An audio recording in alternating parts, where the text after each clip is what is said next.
Hi viewers, welcome to my kitchen. Today we are making a delicious and tangy South Indian speciality, Karamani Kuzhambu or black-eyed pea curry. It's a comforting dish that pairs with hot rice idli or dosa. Let's get started with the preparation. Heat 30 ml of oil in a kadai. Once it's hot, add 1 spoon of sesame seeds. Add few curry leaves. Along with it, add few coriander leaves as well.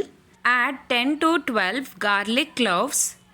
Saute garlic until it turns to golden brown and get that wonderful aroma. Now it's a time to add chopped onions. Today I am preparing the dish for a quantity of 4 to 5 members. Based on your requirement, increase or decrease the quantities. Add 2 big size onion finely chopped.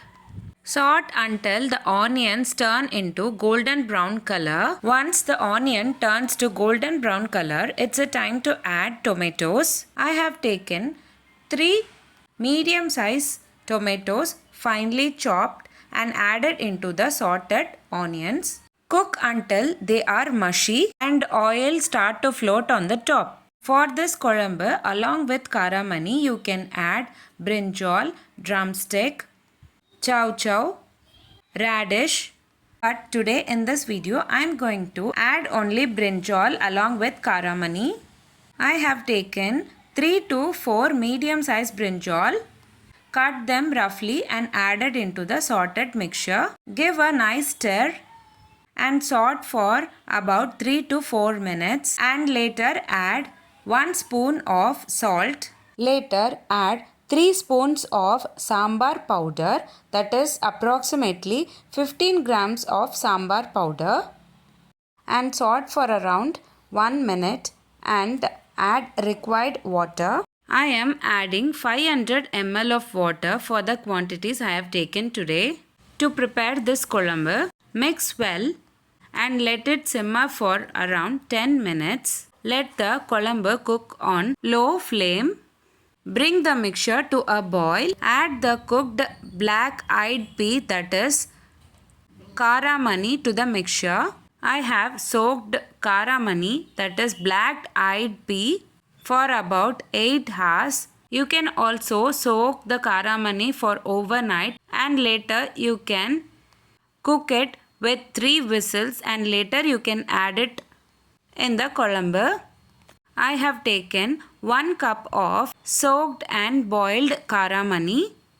Close it with the lid and cook it for around 10 to 15 minutes in low flame and give it a nice mix. Now it's a time to add tamarind pulp. Add the extracted tamarind pulp and mix everything well.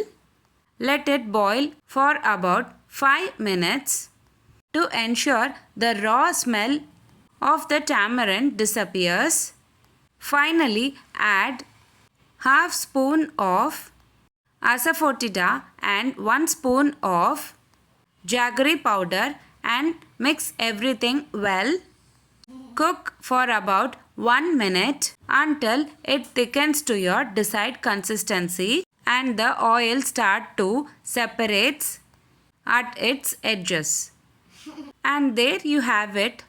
Our delicious Karamani Kuzhambu is ready. Serve this hot with a plain rice, idli or dosa for a wholesome and satisfying meal. Absolutely perfect. Tanginess of the tamarind and the softness of the beans is a real treat. Thank you so much for watching. Don't forget to like and share to your friends. Also subscribe to my channel to get notified with upcoming interesting recipes. Let me meet you again in my upcoming recipe. Happy cooking everyone!